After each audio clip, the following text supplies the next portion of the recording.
Hello. तो हमारी इस वीडियो सीरीज़ का पहला वीडियो मैं आज आपके सामने लेकर आ रहा हूँ। जिस टॉपिक को हम कवर करने जा रहे हैं वह है रिलेशन फंक्शंस। और आपके बोर्ड एग्जामिनेशन में कम से कम 10 मार्क्स मिनिमम का वेटेज इस रिलेशन फंक्शंस चैप्टर से होता है। आइए शुरू करते हैं। वैसे क्लास 11th में आप लोगों ने आई थिंक किस तरह से Cartesian product of two sets को डिफाइन किया गया, मैं थोड़ा सा इंट्रोडक्शन दे सकता हूं यहाँ पर, लेकिन मुझे लगता है थोड़ा सा दूंगा मैं। जैसे Cartesian product of two sets, relation functions में पहला लेक्चर हमारा आज हम रिलेशंस को कवर करेंगे। और रिलेशंस में कार्टेशियन प्रोडक्ट को जानना जरूरी है, क्योंकि रिलेशन को अगर हम डिफाइन करें व्हाट इज द रिलेशन, तो ये होता है कि any subset of A cross B will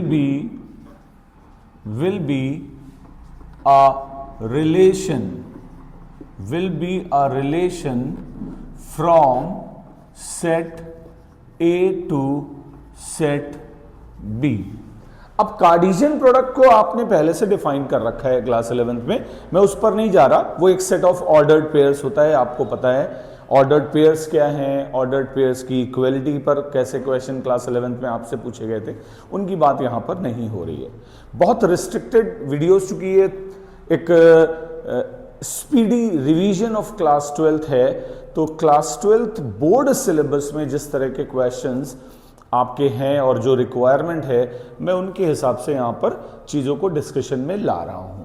तो रिलेशन क्या है ये पता होना बहुत जरूरी है। It is a subset of A cross B। Okay, it is a subset of A cross B, any relation R. देखिएगा यहां पर लेट्स से एक सेट A है, नॉन एम्प्टी सेट 1 2। एक और सेट हम ले लेते हैं सेट 3 4, और हम A क्रॉस B को पहले डिफाइन करते हैं। जैसे जिन लोगों का रिवीजन में नहीं आ पाया है समझ लें, हम 1 का पेयर 3 के साथ, 1 का 4 के साथ, 2 का 3 के साथ, 2 का 4 के साथ ऑर्डर्ड पेयर्स लिख लेते हैं। 1 3 1 4 2 3 2 4। तो अभी ये क्या हो गया हमारा, ये हमारा हो गया A क्रॉस B। इसका कोई भी सबसेट ले लें बेटा, एनी सबसेट। मान लेते हैं एक सबसेट P हम ले लेते हैं इसका, जिसमें हम ये दो एलिमेंट लेते हैं 1 3 एंड 2 3। तो P will be a relation from A to B। क्यों? क्योंकि P सबसेट है A क्रॉस B का। शायद यही रीजन है, आप लोगों ने क्लास 11th में नंबर ऑफ सबसेट्स की बात की होगी, किसी सेट A के नंबर ऑफ सबसेट्स। वैसे ही यहां पर 2 टू द पावर क्या था, फॉर्मूला क्या था, नंबर ऑफ सबसेट्स का फॉर्मूला क्या था, 2 to the power m। m क्या था, m था number of elements in that set.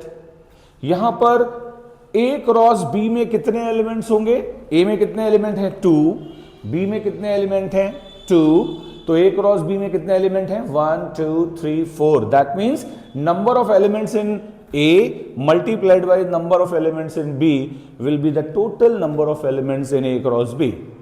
तो A क्रॉस B के कितने सबसेट्स हो सकते हैं, number of subsets of A cross B will be 2 to the power what 4।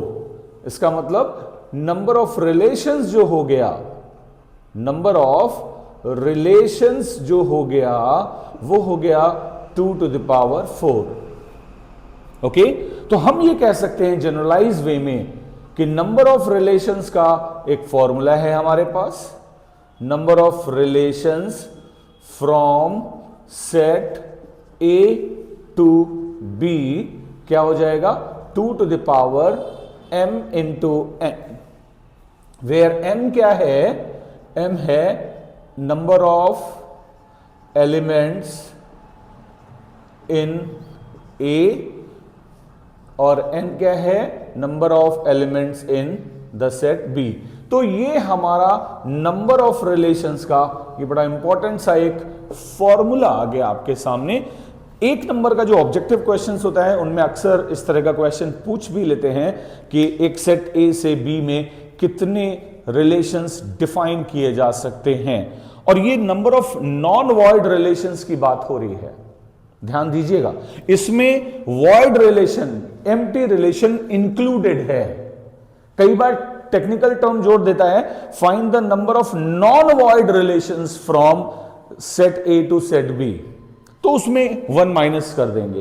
तो number of non void relations अगर पूछ रहा होगा तो 2 टू द पावर mn माइनस 1, यहां पर मैं लिख देता हूं number of non void relations from A to B हो जाएगा 2 टू द पावर mn माइनस 1। इसमें हमने एक एम्प्टी रिलेशन जो है उसको हटा दिया है। तो चलिए, नंबर ऑफ रिलेशंस के बाद अब हम अपने डिस्कशन को थोड़ा आगे बढ़ाते हैं और टाइप्स ऑफ रिलेशंस की बात करते हैं। Types of relations. Types of relations में हम लोग वॉइड रिलेशन क्लास 11th में पढ़ चुके हैं। वॉइड रिलेशन क्या है, एम्प्टी रिलेशन क्या है पहले पढ़ चुके हैं, यूनिवर्सल रिलेशन क्या है हम पढ़ चुके हैं। हमारी जो स्टार्टिंग यहां से होगी, अब हम स्टार्ट करेंगे आइडेंटिटी फंक्शन से। आइडेंटिटी रिलेशन, आइडेंटिटी रिलेशन एक हमें ये पढ़ना है। तो सबसे पहले एक और है, बारी बारी से बात कर लेंगे। आइडेंटिटी रिलेशन के बाद reflexive relation,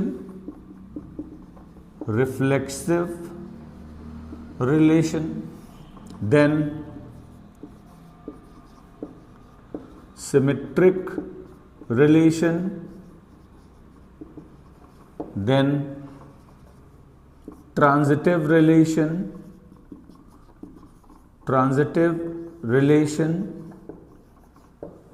then equivalence relation. These 5 relations we have to study as far as class 12th board exams is concerned. तो अब यहां पर आइडेंटिटी रिलेशन की बात करते हैं। बेसिकली हम लोग यहां पर अब डिस्कशन में क्या लाने जा रहे हैं, देखिए रिलेशन ऑन अ सेट का क्या मतलब होता है ये पता होना चाहिए। Relation on a set, let's say A मैं बोल रहा हूं, तो रिलेशन ऑन अ सेट का मतलब है it implies that any subset of A cross A, any subset of A cross A. इसका मतलब हुआ रिलेशन ऑन अ सेट का मतलब है कि रिलेशन आर इस तरह से डिफाइन किया गया है कि वो सेट ए के एलिमेंट से सेट ए के एलिमेंट्स में ही डिफाइन किया जा रहा है। जैसे यहां पर अगर एक सेट ए है, लेट अस से 1,2, तो हम ए क्रॉस ए को अगर डिफाइन करें तो वो आ जाएगा 1,1, 1,2, 2,2, 2,1 ये है।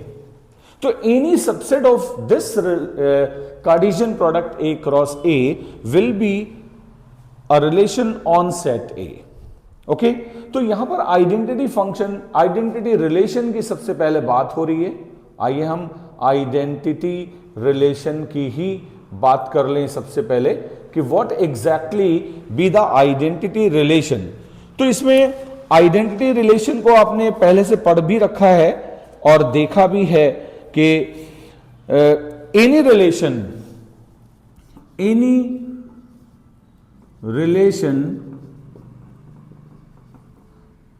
R on set A will be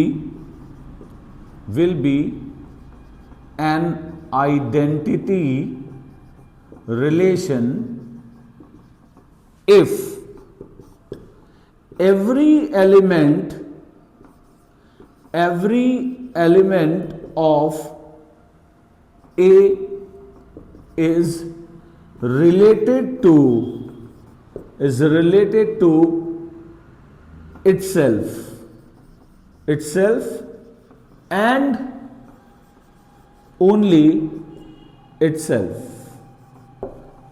मतलब आइडेंटिटी रिलेशन का मतलब ये हो गया कि किसी भी सेट ए के एलिमेंट्स अगर खुद से ही रिलेटेड हैं, every element is related to itself. If every element is related to itself, then the relation will be an identity relation. आइए जरा देखते हैं इसको, आइडेंटिटी रिलेशन को और कैसे समझ सकते हैं। आइडेंटिटी रिलेशन को एक डायग्राम से समझते हैं। यहां पर देखते हैं, एक डायग्राम मैं यहां पर बनाता हूं और उस डायग्राम में आप उस रिलेशन को समझने की कोशिश करेंगे तो आपको अच्छा लगेगा। देखिए, एक सेट ए है, एक सेट और ए है। ए में एलिमेंट आपने कहा 1 2, इधर भी 1 2, मान लेते 3 भी है, इधर भी 3 है। अब रिलेशन हम डिफाइन कर रहे हैं सेट ए टू ए में। 1 is related to 1, 1 is related to 1, 2 is related to 2, 3 is related to 3. If it happens 1 is related to 1, 2 is related to 2, 3 is related to 3, हम क्या कह रहे हैं कि ये रिलेशन आइडेंटिटी रिलेशन है। और इसको लिखने का तरीका है आई रिलेशन आई, इस तरह से लिखेंगे, set of ordered pairs 1 1, 2 2 and 3 3। तो इसका मतलब किसी सेट में टोटल कितने आइडेंटिटी रिलेशन डिफाइन किए जा सकते हैं? सेट ए से ए में कितने आइडेंटिटी रिलेशन डिफाइन कर सकते हैं? Only 1। So only 1 identity relation can be defined on the set ए। तो ये तो बच्चों आइडेंटिटी रिलेशन की बात हो गई। अब आते हैं हम लोग रिफ्लेक्सिव रिलेशन पर। अब हम लोग आ जाते हैं रिफ्लेक्सिव रिलेशन पर कि रिफ्लेक्सिव रिलेशन क्या है। क्या है रिफ्लेक्सिव रिलेशन? आइए देखते हैं दूसरा वाला, रिफ्लेक्सिव रिलेशन। रिफ्लेक्सिव रिलेशन तो इसमें हम कहते हैं कि any relation is said to be reflexive if x belongs to, reflexive relation में आप देखिए, रिफ्लेक्सिव रिलेशन और आइडेंटिटी रिलेशन लगभग एक जैसे हैं, लगभग एक जैसे हैं। If a related to a for all a belongs to A, it implies that R is reflexive. मतलब अगर ए से रिलेटेड है तो यार ये तो सेम डेफिनेशन हो गई। आइडेंटिटी में भी तो यही बोल रहा था, आइडेंटिटी रिलेशन में भी तो हम यही बोल रहे हैं ना, क्या कि 1 is related to 1, 2 is related to 2, 3 is related to 3, तो आइडेंटिटी रिलेशन है। यहां पर भी हम यही बोल रहे हैं भैया, A is related to A for all A belongs to capital A, that means capital A के हर एक एलिमेंट के लिए अगर A से रिलेटेड है, itself खुद से रिलेटेड है, तो रिफ्लेक्सिव रिलेशन है। तो बाबा क्या डिफरेंस है आइडेंटिटी और रिफ्लेक्सिव में? ये भी टेक्निकल पॉइंट है। क्या रिलेशन में अंतर है यहां पर आइडेंटिटी और रिफ्लेक्सिव में? यहां पर आइडेंटिटी में हम बोलते हैं A is related to itself and only itself, लेकिन रिफ्लेक्सिव में ओनली इटसेल्फ की बात नहीं करते। रिफ्लेक्सिव में ये रिलेशन अगर मैं यहां पर बनाऊं, ये सेट ए से ए में एक रिलेशन है 1 2 3 1 2 3, 1 is related to 1, 2 is related to 2, 3 is related to 3, ये आइडेंटिटी है। लेकिन 1 may be related to 2 also, 3 may be related to 2 also. तो क्या है, ये भी रिलेशन है, लेकिन इसमें 1 के साथ साथ 1 2 से भी रिलेटेड है, 3 के साथ साथ 3 2 से भी रिलेटेड है। तो रिफ्लेक्सिव रिलेशन में ये रिस्ट्रिक्शन नहीं होता कि A is related to itself only, A may be related to some other element B also. A should be related to A, but it may be related to other element also. But in case of identity relation, A किसी और से related नहीं हो सकता, वो केवल अपने आप से ही related होना चाहिए। Got it? तो ये आपका बेसिक डिफरेंस है आइडेंटिटी रिलेशन और रिफ्लेक्सिव रिलेशन में। कंफ्यूज मत करना, क्योंकि ये बहुत कंफ्यूजिंग है आइडेंटिटी और रिफ्लेक्सिव का पार्ट। ठीक है, चलिए आइए आगे चलते हैं। अब अगला जो हम रिलेशन यहां डिस्कस करने जा रहे हैं वो है सिमेट्रिक रिलेशन।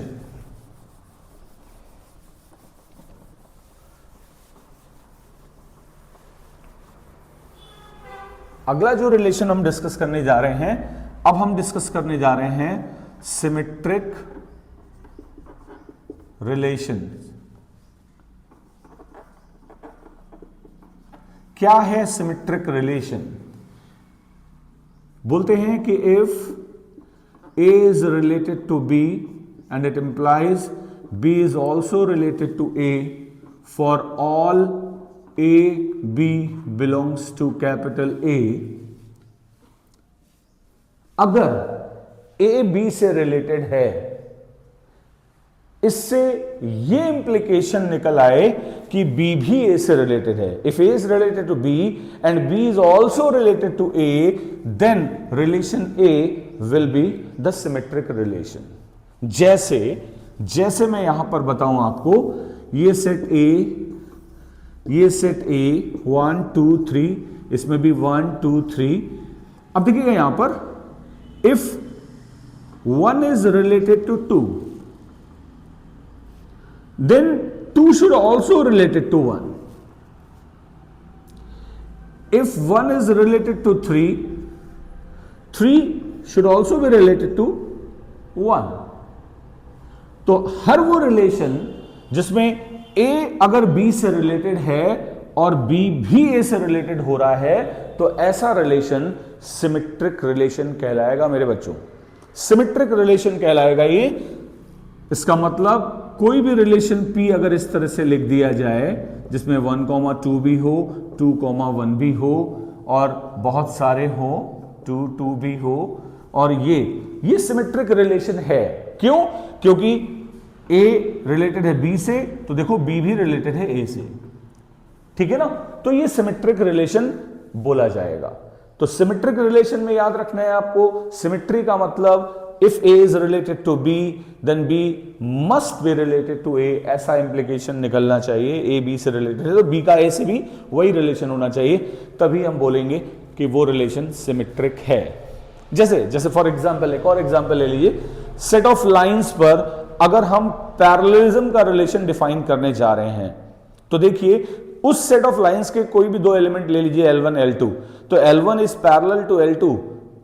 बेटा इससे इंप्लीकेशन ऑटोमेटिकली निकल रहा है ना, L2 is also parallel to L1। भाई एक लाइन L1 अगर पैरेलल है एक लाइन L2 के, तो L1 is parallel to L2 implies that L2 is also parallel to L1। इसका मतलब relationship of parallelism on the set of lines definitely कैसा रिलेशन है? सिमेट्रिक रिलेशन है। तो आइए अब अपने चौथे रिलेशन की तरफ मूव करते हैं, जो है ट्रांजिटिव रिलेशन। ट्रांजिटिव रिलेशन को भी देखते हैं हम लोग।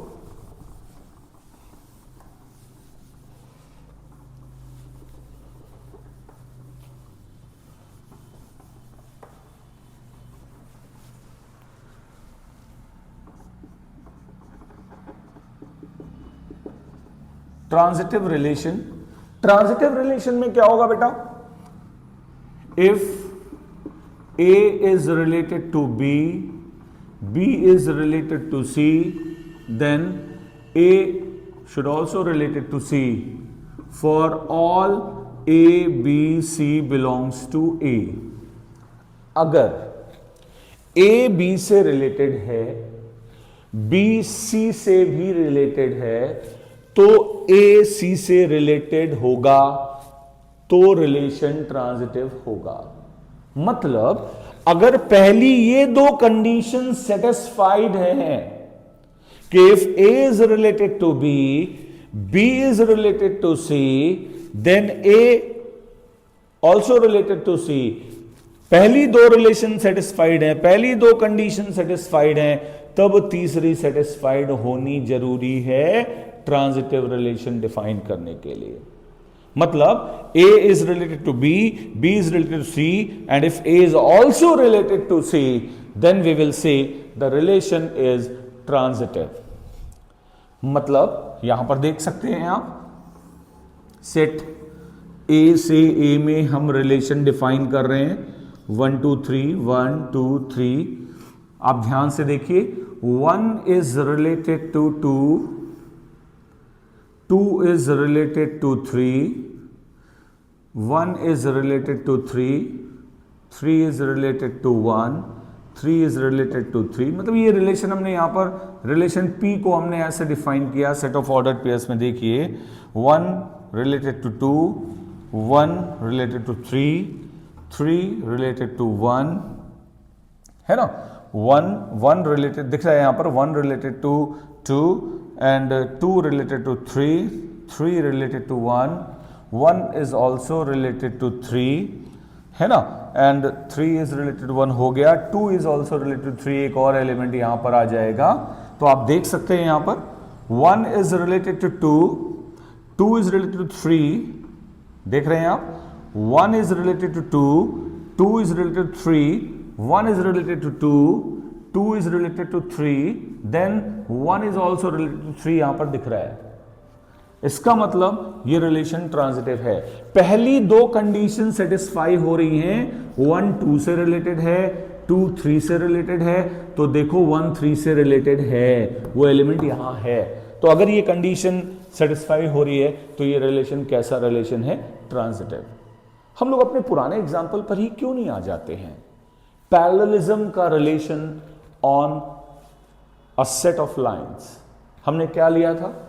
Set of lines, let's say ये सेट ऑफ लाइंस है, लेट्स से आर जो हमारा रिलेशन है वो पैरेललिज्म का है, पैरेललिज्म का रिलेशन है।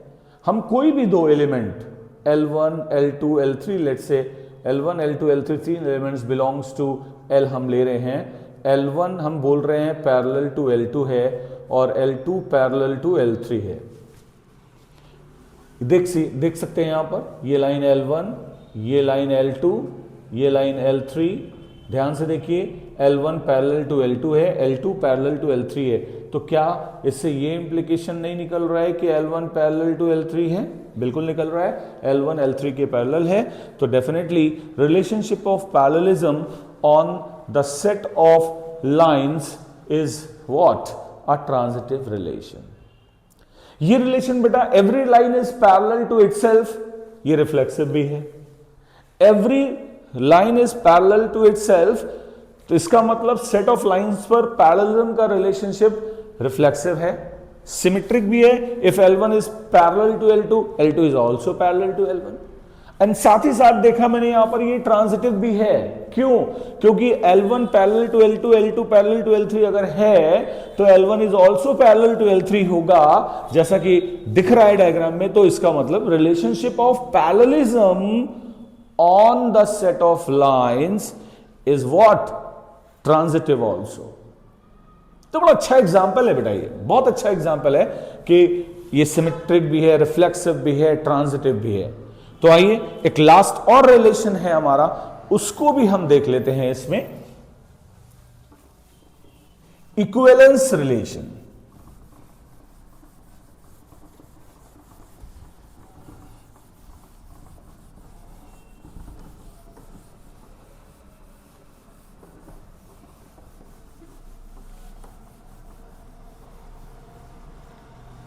इक्विवेलेंस रिलेशन, इक्विवेलेंस रिलेशन में क्या है हर वो relation, if relation R is reflexive, symmetric and also transitive, then it must be an equivalence relation. मतलब ऐसा रिलेशन, किसी सेट ए पर ऐसा रिलेशन जो रिफ्लेक्सिव भी है, सिमेट्रिक भी है, ट्रांजिटिव भी है, वो इक्विवेलेंस होगा। और मैं आपको एक बात बता दूं, 4 मार्क्स का लॉन्ग आंसर क्वेश्चन डेफिनेटली आपको एक मिलेगा जिसमें आपको ये प्रूव करना होगा कि given relation is an equivalence relation. तो ये बहुत इंपॉर्टेंट है कि इस तरह का एक क्वेश्चन श्योर शॉट मिलना है आपको। हो सकता है कॉम्पिटेंसी बेस्ड क्वेश्चन भी रिलेशंस पर ही बन जाए, तो ये दिखेगा आपको जब क्वेश्चन पेपर बोर्ड का दिखेगा। लेकिन हाँ, ये जरूर है कि इक्विवेलेंस रिलेशन, अगर कहीं पर किसी भी रिलेशन को इक्विवेलेंस शो करना है तो आप क्या करोगे, उसका रिफ्लेक्सिव होना भी जरूरी है, उसका सिमेट्रिक होना भी जरूरी है, उसका ट्रांजिटिव होना भी जरूरी है। और जब ये सब कुछ होगा, रिफ्लेक्सिव भी होगा, सिमेट्रिक भी होगा, ट्रांजिटिव भी होगा, तो हम इसको बोलेंगे कि ये एक इक्विवेलेंस रिलेशन है। आइए क्वेश्चन को डिस्कस करते हैं आपके सामने। Let n be the set of natural numbers and relation R on n is defined by, कैसे डिफाइन किया गया है, R is a set of ordered pairs x, y, जहां पर x, y belongs to natural number है, and relation ऐसा है कि x plus y is always 10। मतलब x is related to y, कैसे रिलेटेड है, x plus y 10 होना चाहिए।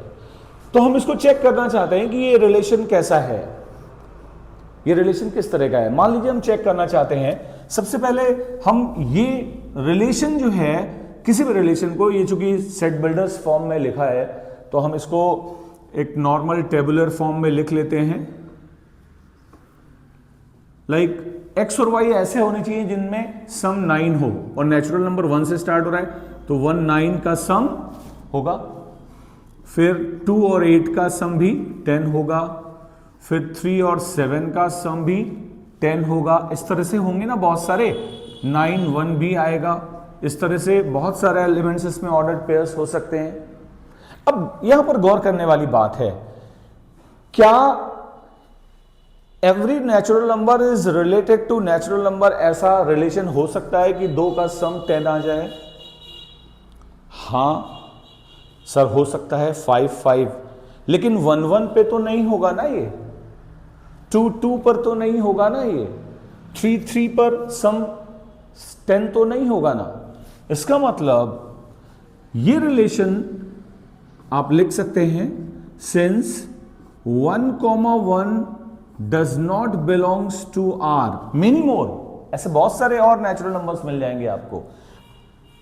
Does not belongs to R implies R is not reflexive। भाई रिफ्लेक्सिव रिलेशन में हमने क्या पढ़ा, रिफ्लेक्सिव रिलेशन तभी होगा जब every element of that set या बिलोंग्स टू या रिलेटेड टू इटसेल्फ ओनली, तो छोड़ दीजिए रिलेटेड टू इटसेल्फ, औरों से हो सकता है रिलेटेड, लेकिन खुद से रिलेटेड होना जरूरी है। तो यहां पर 1 1 से रिलेटेड नहीं है, क्यों? क्योंकि 1 1 से रिलेटेड अगर होता है इस रिलेशन R में तो ये रिलेशन सेटिस्फाई करना चाहिए। 1 + 1 10 नहीं होता, तो 1, 1 R को बिलोंग नहीं कर रहा, 2, 2 भी R को बिलोंग नहीं कर रहा, 3, 3 भी R को बिलोंग नहीं कर रहा। Every A belongs to natural number, does not related to itself. तो बेटा जी ये रिलेशन रिफ्लेक्सिव नहीं है, नॉट अ रिफ्लेक्सिव। आइए सिमेट्री कैसे चेक करेंगे वो भी देख लेते हैं। अब यहां पर देखिए सिमेट्री में क्या होगा, मान लीजिए सिमिट्री चेक करनी है, सिमिट्रिक है कि नहीं ये चेक करना है, तो क्या करेंगे हम? आप देख सकते हैं यहां पर x, y belongs to R implies that y, x also belongs to R। देखिए ना, अगर 1 और 9 बिलोंग्स टू R है तो यहां पर दिख रहा है कि 9, 1 भी R को बिलोंग करेगा। मतलब इंटरचेंज करेंगे, अगर 2 और 8 का अगर सम 10 है तो 8 और 2 का सम भी 10 ही हो, 1 और 9 का सम 10 है तो 9 और 1 का सम भी 10 है। मतलब XY रिलेटेड टू R है तो YX भी रिलेटेड टू R है। ऐसा इस रिलेशन में जो हमको दिया गया है इसमें सेटिस्फाई कर रहा है कंडीशन, तो R सिमेट्रिक है, यहां पर R सिमेट्रिक है, ये रिलेशन सिमेट्रिक है। आइए ट्रांजिटिव भी चेक कर लेते हैं। ट्रांजिटिविटी की बात जब होती है, ट्रांजिटिव की जब बात होती है तो देखिए 1, 9 बिलोंग्स टू R है, 9, 1 भी बिलोंग्स टू R है ना, but 1, 1 does not belongs to R। हमने बोला था ना ट्रांजिटिव में क्या होता है, ट्रांजिटिव में क्या होता है, अगर 1 9 से रिलेटेड है 1 + 9 10 है, और 9 1 से रिलेटेड है, मतलब A is related to B, B is related to C, but A is not related to C। 1, 1 R में नहीं है, पहले ही देख चुके हैं, तो इसका मतलब ये ट्रांजिटिव नहीं है। तो R is not a transitive relation, R is not a transitive relation. तो यहां पर आपने देखा बेटा, एक अच्छा सा क्वेश्चन था ये कि सेट ऑफ नेचुरल नंबर्स पर एक रिलेशन ऐसा डिफाइन किया गया था कि ऑर्डर्ड पेयर्स का सेट रिलेशन R होता है कि वो ऐसा है कि x + y हमेशा 10 है। तो हमने देखा कि भाई वो रिफ्लेक्सिव नहीं है, सिमेट्रिक है और ट्रांजिटिव भी नहीं है। तो एग्जाम में क्वेश्चन जब मिलेगा तो ऐसे ही आपको चेक करना होगा, अलग अलग चेक करना होगा। पहले अगर रिलेशन सेट बिल्डर फॉर्म में लिखा है तो उसको आप नॉर्मल टेबुलर फॉर्म में सेट ऑफ ऑर्डर्ड पेयर्स के फॉर्म में लिख लीजिए, और उसके बाद नहीं भी लिख सकते, आपकी अंडरस्टैंडिंग है तो आप लॉजिक से पहले रिफ्लेक्सिविटी चेक करिए, सिमेट्री चेक करिए, ट्रांजिटिविटी चेक करिए, और अगर कोई रिलेशन रिफ्लेक्सिव है, सिमेट्रिक है, ट्रांजिटिव भी है, तो उसमें लास्ट में खाली एक स्टेटमेंट लिखना होगा आपको कि since the given relation is reflexive, symmetric and transitive, hence it must be N equivalence relation. तो इस तरह से रिलेशन बहुत आसान सा टॉपिक है बेटा, और बहुत आसानी से आपके 4 से 4 to 5 मार्क्स आपके अकाउंट में ऐड ऑन हो जाते हैं अगर आपको इतने कॉन्सेप्ट्स पता हैं। ओके, तो अपने अगले वीडियो में अब हम मिलेंगे फंक्शंस के साथ। थैंक यू, और प्लीज प्रैक्टिस जरूर करिएगा रिलेशंस के क्वेश्चंस की। किसी भी बुक से या PYQs अपने बोर्ड के रिलेशंस पर आने वाले क्वेश्चंस को एक बार जरूर लगाएं।